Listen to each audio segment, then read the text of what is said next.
Hey, how's it going? It's FamKam.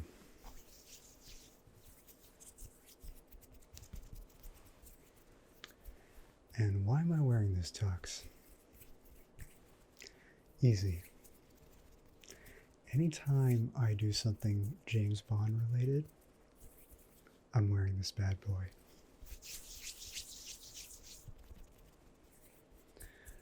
So what am I doing that's James Bond related? Well, you already know, as you saw in the title. I'm going to be reviewing GoldenEye 007 for the Nintendo 64. Now this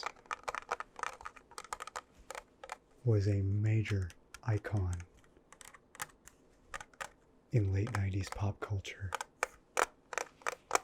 and pop culture in general following the late 90s, to be honest. This is a timeless classic. It is one of my favorite games of all time. In fact, it got me into the James Bond franchise as a whole, and now it's my favorite movie franchise of all time. And GoldenEye is one of my favorite James Bond franchises of all time. Franchises of all time. Even though Pierce Brosnan isn't exactly one of my favorite Bonds, don't get me wrong, I did like him as Bond, but he wasn't one of my favorites, which kind of pains me to say because he is the James Bond that I grew up with as Bond. And GoldenEye was his first outing as James Bond. Now this game was originally going to be a 2D side-scroller shooter for the Super Nintendo.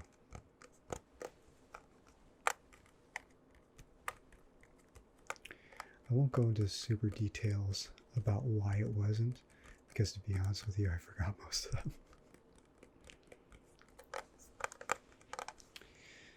But eventually, Rare decided to make a shooter that was much like Virtual Cop,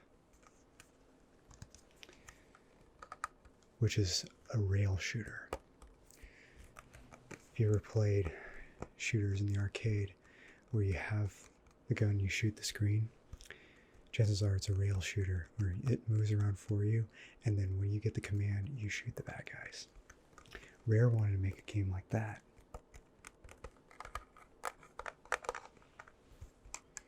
Can you imagine if GoldenEye was like that? It wouldn't have been nearly as big of a hit as it was.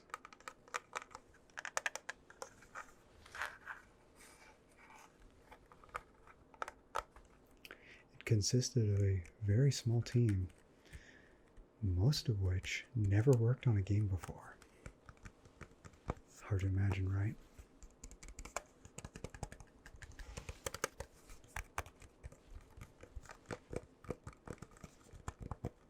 Another interesting fact about this game is that when it was in development, they wanted to make this game much more violent than it ended up being. But Shigeru Miyamoto of Nintendo had him reverse that. And I'm glad they did for a couple reasons. Before I get into those reasons, I will say I absolutely love its spiritual successor, Perfect Dark, which I may play on this channel pretty soon. Perfect Dark has very similar feel to GoldenEye, but there's blood. I mean, there's a little bit of blood in GoldenEye, but it's really just, they have blood on their shirt, and like it's like a little faint blood stain, but it doesn't like get into the environment like it does in Perfect Dark. But they were going to have stuff like that in GoldenEye, and it was toned down, and I'm glad for a couple reasons. One, it's a James Bond game. James Bond isn't supposed to be all that violent. If you watch the movies, they're never really made for adults only. It's more of like an adolescent to adult target audience. In fact, the movie License to Kill the 1989 Bond film with Timothy Dalton, his second and final outing as Bond before Brosnan took over the role. That had a lot of violent stuff that they cut out to avoid an R rating. I won't get into the details of that, but maybe for another video. But back to GoldenEye. Now, this game came out in 1997, even though the movie came out two years earlier in 1995. And Tomorrow Never Dies, the successor film, was already about to come out. So it's a little awkward to release this, although funny thing is the Tomorrow Never Dies game came out 2 years after its movie came out, around the time The World Is Not Enough came out. It's pretty interesting. James Bond games of the Pierce Brosnan era never come out right after the movie. Well, I guess The World Is Not Enough game did a year later instead of 2. I'm not sure. If I'm wrong, I'll put it up on the screen telling you I'm wrong. But that game had an N64 version and a PlayStation version, and there were 2 different games that followed the same storyline in the movie, but they had different levels, basically. But anyway, I keep going off in a tangent from GoldenEye. I apologize. So, this is a classic first-person shooter. It was the first of its kind, not the first-person shooter ever. There was Wolfenstein, there was Doom, there's Quake, those guys. But this was the first of this kind of style for a console. That had this kind of feel that a lot of other shooters followed. It had a single-player campaign that followed this general storyline of the movie GoldenEye. And it had multiplayer. Now, multiplayer GoldenEye is the most memorable part of this game. Everybody who was playing GoldenEye was playing multiplayer with their friends. And the funny thing about that is, even though the multiplayer part is the most popular part, it was a last-minute addition to the game that wasn't even assigned. Somebody on the team just threw together in like a couple weeks. Maybe not even, I'm not sure, but a very short time. And it's a good thing this person did, because it made the game that much better. In fact, not recently, it's been a few years, but Pierce Brosnan went on The Tonight Show with Jimmy Fallon, and they played a little bit of GoldenEye multiplayer with each other. And Pierce is not good at that game, which I wasn't expecting that of him. I mean, I don't know enough to know his gaming history, but a lot of actors don't really have the time for that. So half the levels in multiplayer were also in single player, aka select mission, and the other half were purely designed as multiplayer maps. But let's get into select mission. So there are 20 levels in select mission, 18 of which are part of the main story, the main game, and 2 of them are bonus levels that are loosely based on the Roger Moore era of Bond. Now, let's go over controls. So some of you might know that I'm not a fan of the N64 controller. I'm a big fan of the N64 as a whole, don't get me wrong. And even though the controller does give me nostalgia when I hold it, I think its design was terrible for a couple reasons. One, you would think that you would hold the controller on each hand like you do with every other controller. But no, only with a few games. Most of them, you have your left hand in the middle. Which, why? And also, this stick gets really loose over time, which only means that it has a finite life. I'm surprised that this lasted as long as it did, because I've had this thing for over 20 years. And it's not very comfortable. But other than those two things, I can deal with the N64 controller. I do like the feel of the C buttons. In GoldenEye, you use them to strafe left and right and look up and down, and use the stick to move forward and backwards and look left and right, which is very different from most modern shooters. You would expect to move and strafe with the left stick and look around with the C buttons as if it was the right stick, which I believe you can do if you change the control settings. But I'm talking about the default settings here. You press A to cycle through your weapons, and you press B to perform miscellaneous actions like opening doors and stuff. And you press Z, the trigger button down here, shoot, which is also awkward because you're using your right hand as Bond. Bond's using his right hand to shoot, but you're shooting with your left hand, which can be confusing. You use R to aim, to target, as they called it in those days.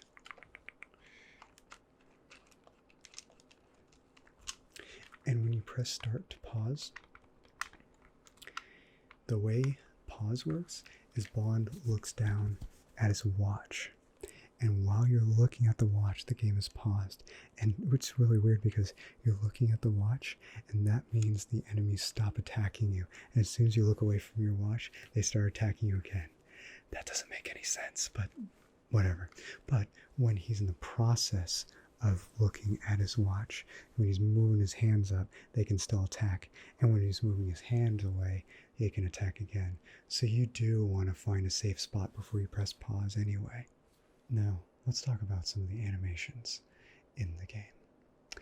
The animations were a bit revolutionary for their time, but looking at them today, they're very dated. I mean, the game is 22 years old this August, next month. The death animations were kind of funny. My favorite one is when one guy is like this, as he slowly falls down. And also when you move around and you have a gun in your hand, the hand moves like this, like back and forth, like it's dancing back and forth. Very different from Doom, where it was like in a semicircular motion. It was like bouncing back and forth like this. And most modern shooters do that now too. GoldenEye really set the tone. Now let's talk about game difficulty. The game is really, really easy or really, really hard. Again, depending on if you're playing as Agent, Secret Agent, or 00 Agent. And there's a fourth difficulty available if you beat the game on 00 Agent on all the levels, including the bonus levels, called 007. And in this difficulty, you can adjust certain things. You can adjust the enemy accuracy, the enemy damage, the enemy health, and the enemy reaction speed to customize your difficulty to its precision. Sometimes I like to play that with as realistic settings as possible, and needless to say, it is very difficult that way because the enemy has good accuracy, they have terrible health, but they have really good damage. So a couple hits and you're gone. So you have to be very careful, and their reaction speed is pretty good. Not great, but pretty good. But if you play as Agent, it's one of the easiest games in the world.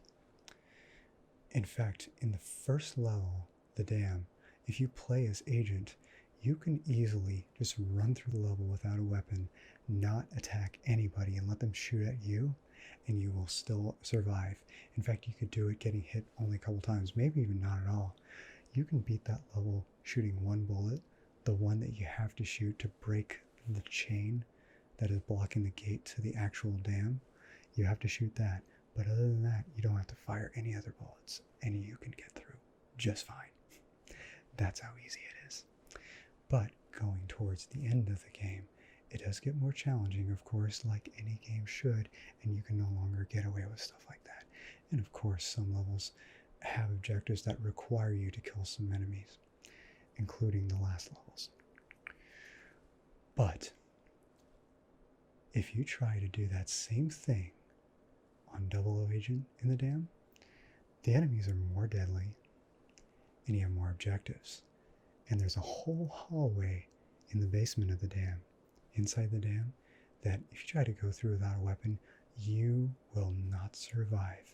If you do, I want you to send me a video of that. I want to be proven wrong of that, but I seriously doubt that anyone could do that. But I digress. I may try that sometime, actually. Now let's talk about the graphics. Back in 1997, when it first came out, I remember the game looked so realistic to me. Like, I couldn't believe it. I felt like it was real life. And of course, looking back at it now, not even close. But even so, the funny thing about the GoldenEye graphics is that their faces are flattened. Now, what do I mean? They used photos of real people to put on the polygons, but they were flat polygons, maybe kind of round, but they're very low poly models. And they put real faces on them, but like as part of the texture, they didn't model the nose, the eyes, the mouth, none of that. They just put a picture of somebody printed onto it, which looked weird.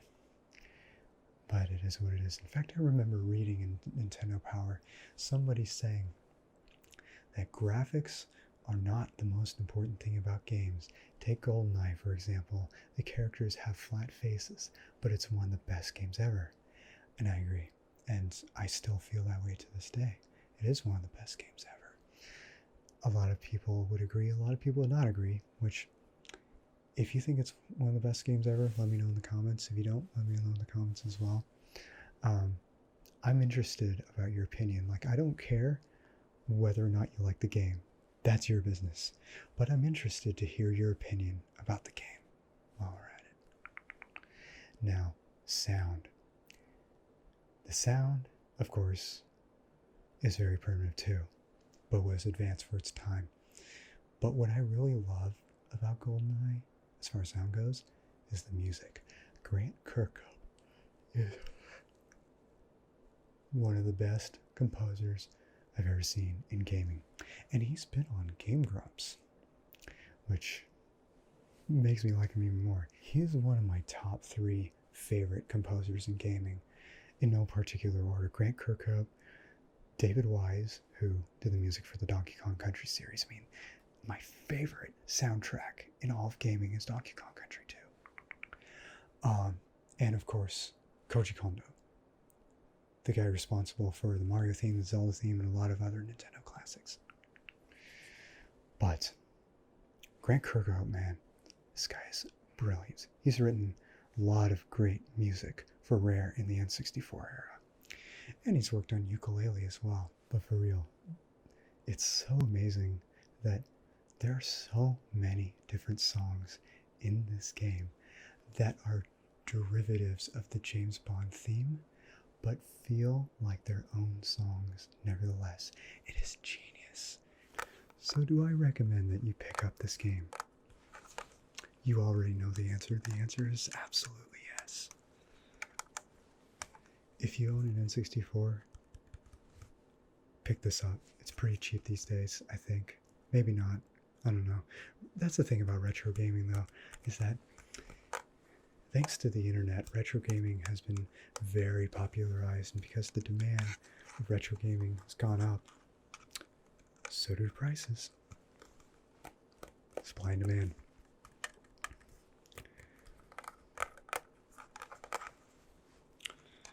But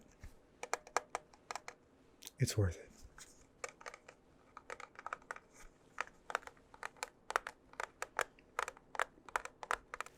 I rate this game 9 out of 10.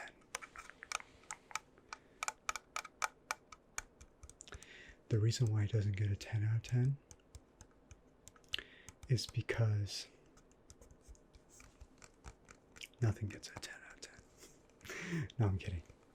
No, the reason why is because sometimes, and this is not Rare's fault, it's kind of the N64's fault, because a lot of lag tends to happen on this game. A lot of choppiness tends to happen on this game, especially if you're playing 4-player multiplayer. But I really wish that Rare took a little bit more time to optimize that, because, like I said, the most memorable experience that everyone had on GoldenEye was 4-player multiplayer. And it could have been better if it ran smoother.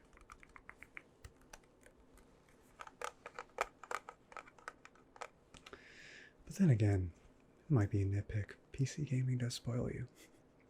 But even PC gaming has those struggles sometimes.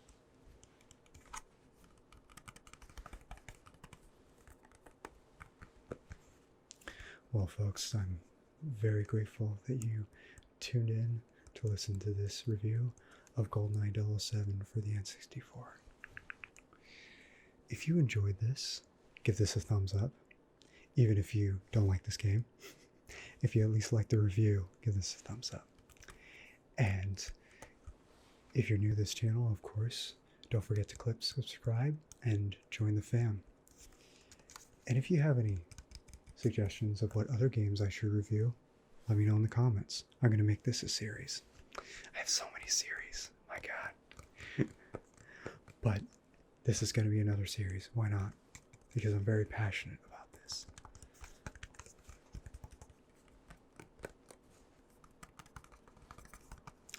And if you don't have any suggestions, then just write in the comments, shaken, not stirred.